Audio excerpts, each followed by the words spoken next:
পদ্মা সেতু, পদ্মা সেতু, পদ্মা সেতু, পদ্মা সেতু। আসসালামু আলাইকুম। কি ভাবতেছেন? দিনে দুপুরে পাগল হয়ে গেছি?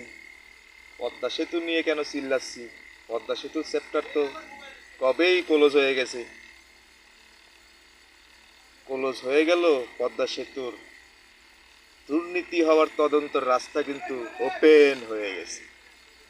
সবাই সব বিষয় নিয়ে, সব দুর্নীতি নিয়ে কথা বললেও পদ্মা সেতু নিয়ে কেউ কথা বলতেছে না। 30,000 কোটি টাকা দিয়া নির্মাণ করছে পদ্মা সেতু, তাও আবার নিজ দেশের টাকায়। এই টাকা কোথায়, কিভাবে, কোন পিলারে খরচ হইল, এই হিসাব কিন্তু কেউ চাচ্ছে না, বা এ নিয়ে কেউ কথা বলছে না। যাই হোক, কথা বলুক বা না বলুক, এটা তাদের বিষয়। আমরা শুধু এটুকু বলতে